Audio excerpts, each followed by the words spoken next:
Hello there. Welcome to Faceoff. I am Yobe. Now, this is our platform where we always get the two sides of the coin, and it's good to know that you're out there. Several things seem to be facing the nation at once. Now, there are those who say it's a combination of the acts of man, the response of deity, or what have you. But is that true? But be that as it may, however, everything will point to the fact that man being on this planet has in one way or the other contributed to the situation of things as they are. Now you're wondering, what exactly is this man talking about? Is he going abstract or is he for real? Okay, let's take it up. Let's tone down a little bit. Look at things that are bothering us. Emergency, terrorism, corruption, nepotism, all sorts of vices, both politically, economically, socially. Now, some will say it all points to one thing: the failure of leadership. Is that true? Now, these are some of the issues that Nigeria is facing. And there are many who have hit the blame on leadership, insisting that yes, as they will say, for everything that fails, it's a problem of leadership. There are others who feel, however, that the knack of transferring responsibility or blame to those in leadership is getting out of hand, and everyone needs to take responsibility for their own little, as a friend of mine will say, their own little buffer zone. Is that true? Those are some of the things we're hoping to find out today. I have two gentlemen in the house, public affairs analysts and lawyers as well. Is it truly a failure of leadership? The things, for instance, facing Nigeria: emergency rule, insecurity, tribalism, terrorism, ethnicity, crisis here and there, political crisis, corruption. Are they truly a failure of leadership? I have two gentlemen in the house. Mr. Hannibal Uwaifo, legal practitioner, public affairs analyst. Thank you for coming. Thank you so much. And on this other side, Mr. Onyenweuzo, also a legal practitioner. Thank you for coming. It's my pleasure. Thank you. Gentlemen, these are the things we're facing.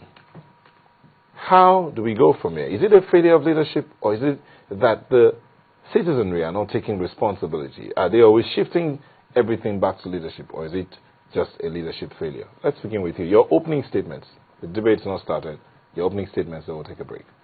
Thank you very much. 10 seconds, please. I appreciate my call to duty here today, and I believe that it's part of our program to help our country, Nigeria, that is in distress presently. I want to ask you a question. If you were to buy a ticket, to take you to Ibadan, or a ticket to take you to Abuja, and then the pilot announces that you are just arrived in Uyo, will you be happy about that? You didn't buy a ticket to go to Uyo. You bought a ticket to go to Abuja. That's where we are in the country. Okay. So you've not said you're not really like taking any side here. No. I'm just saying that the driver or the pilot matters a lot. If you are in a plane, you are an aircraft, and the pilot takes you to wherever he likes instead of where you wanted to go. Okay. What is the problem? Okay. Your opening statement. Yes. Well, it's not really a function of the driver or the pilot alone. Maybe the aircraft may develop further, will make it impossible for the driver to go to the destination. He may change course and maybe stop over somewhere in order to fix the problem. So it's not it's a function of so many issues, not just one factor. Okay, it looks like we're going to be having fun here. Anyway, we'll take a quick break, and when we return, we'll continue with our debate today: emergency, terrorism, corruption, and many others. Are they all a question of a failure of leadership? Stay with us, and remember that you can be a part of our conversation. Send your tweets, especially tweets, at Faceoff Today or at Yobe. You can also send your mails to faceoff@channelstv.com. We'll be back shortly. Don't go away.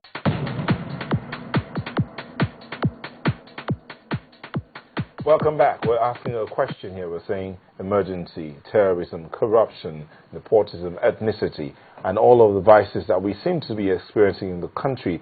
Is it a question of the failure of leadership? That's what we're discussing today, and I said you can be a part of the conversation. Send your tweets to Faceoff Today, at Faceoff Today, or at Yobe. or send your mails to faceoff@channelstv.com. I have two gentlemen in the house, public affairs analysts and legal practitioners, Hannibal, Uwaifo, and Joe Onyenweuzo. Okay, Hannibal, you gave your opening statement first. So, Joe, you ask the first question, and he must answer. If he doesn't answer, you can continue asking the question. As I said, he talks about a hypothetical example. You bought a plane, you want to go to Abuja, and then you see yourself at Uyo, and then you now say that it's a function of failure of the pilot. Now, I'm saying that supposing the plane developed engine fault, and the pilot now discovered that he can't safely land at Abuja, he now decides to land at the closest airport. Will you call it a function of failure of the pilot of the plane? Well, the truth of the matter is, the hypothetical example I gave has really nothing to do with the pilot or with this thing. But you do understand clearly that in this country, you know, we have a pilot in terms of a group of pilots, the president, the governors, and all kinds of people who call themselves all kinds of names.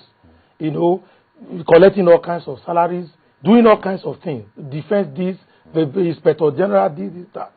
But where is the country today? Where is the country? Are we among the best nations in terms of corruption index? Are we the best nation in terms of development?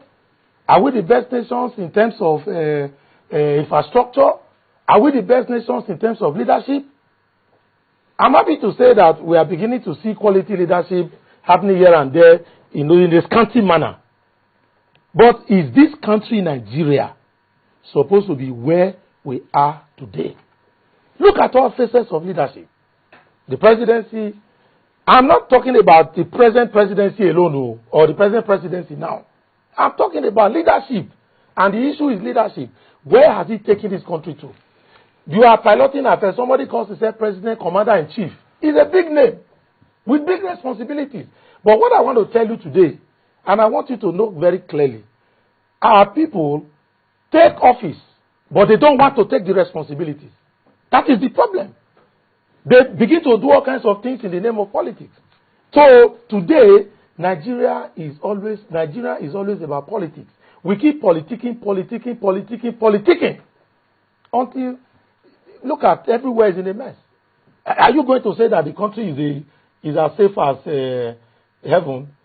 I don't know at all. It's horrible. The topic today, Mr. Uwaifo, is state of emergency, terrorism, corruption, and we'll now say, is it a failure of leadership? Now, let's look at a state of emergency, for instance. Now, what we are talking of, the sequences that led to the declaration of the state of emergency, can you say is the failure of this current leadership, or is there other factors that led to it?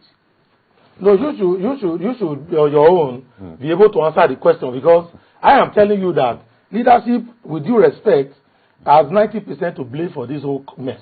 Why do you say so? Let me tell you the reason. Because you yourself must tell us the reason why. Why should it be leadership? You should tell me. No, when you're talking of leadership, why not look at followership, whether the citizens of this country, whether we are actually helping the leadership to actualize their goals.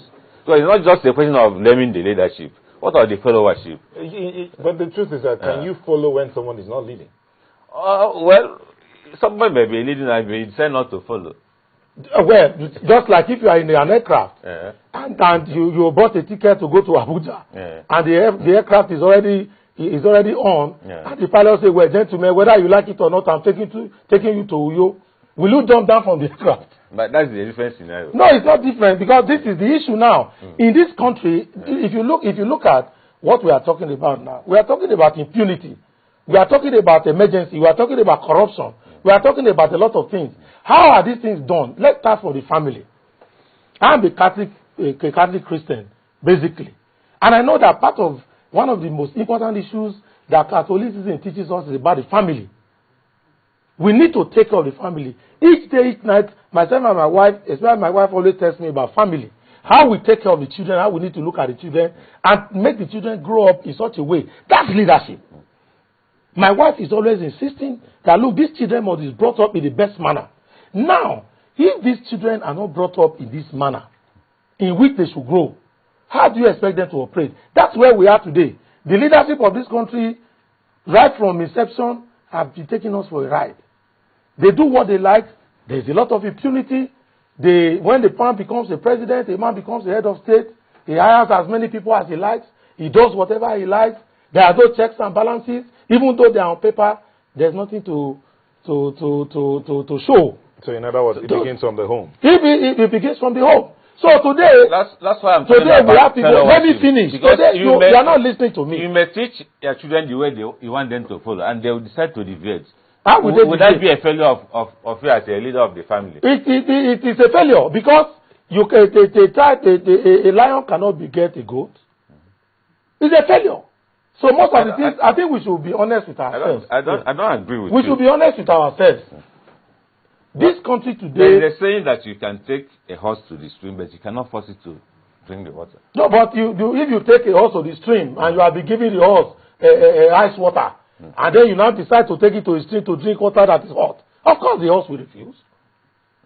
So there are a lot of issues. I agree with you. There are a lot of factors there and there. But what I'm saying is that in this country, we have Nigerian National Shipping Line. In this country, we had Nigerian Airways. In this country, we have a lot of companies. Where are they? The leadership have not been able to explain to us. You should tell us. Am I the one who sold Nigerian National Shipping Line? Or are you the one?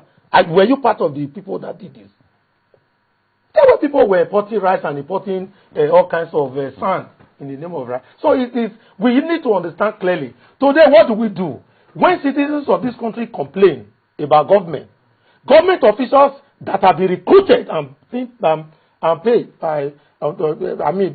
with public funds, begin to insult everybody. These government officials are Nigerians, not like me and you. I'm not saying that no Nigerians. What I'm saying is that they are government officials. They are government officials. But the Nigerians not like me and you. They just happen to be government officials. Yes, but they are government officials. They that does not make them to be extraordinary human beings. That's why I'm talking of fellowship, because the government might appoint you today to head, Nigerian ways you mentioned of. There is good intention on the part of the government by appointing you. How you manage that, how you discharge that responsibility is now left to you. But does it take this responsibility away from the leadership? If I appoint you to go and manage a place and you fail, when the people who own the company are asking questions, are you going to say my manager is the one that caused the trouble? I gave you funds to manage for me. But the government cannot manufacture human beings to run the affairs of the country. That's the reason why it must be we Nigerians that will be appointed to take up certain responsibilities. But that's the reason why. If you decide not to. But that's the reason why do what you are supposed to do. Will you now blame the person that appointed you? But that's the reason why I'm telling you now. But why would you not do what you're supposed to do? That's the issue of fellowship. Whether the citizens are willing to cooperate with the government. The citizens going to cooperate with the government. Because most of the problems we are facing in this country is not necessarily. No, hold on. Let's get you clear. Are you saying that the leadership has pointed out the direction? But the followers are not following. That's what I'm saying. They are not towing the line. They are not towing the line. Then in which case you need to explain to us what directions are. There is lack of patriotism and nationalism in this country. People always like to blame the person at the top. The president, the governor, but let us take this. The government chairman. As if the president cannot do everything. He must appoint people to take up responsibilities. For instance, you are not the MD of Channels TV. The MD has appointed you to take up this, to anchor this program. If you now decide not to do what you have been appointed to, will you not blame the MD for not? No, but if there is no program this night, what we need to see is that the MD fires him. Of course. And then everybody will understand that, look, the MD is not supposed to be the one anchoring this program. Yes. But the man who is anchoring this one failed and they have been fired. But what do we see here? We play politics in Nigeria. Impunity. You see, that's the word, impunity. We wake up in the morning. If you see the way government officials, they abuse the public when they make comments. I believe that, even for President Jonathan, who, with due respect, from what I have seen so far, is a man who is a president who probably is very decent in terms of his behavior, in terms of his civility, in terms of his obeyingness. He's an obeying man. Yeah. He's a gentleman. But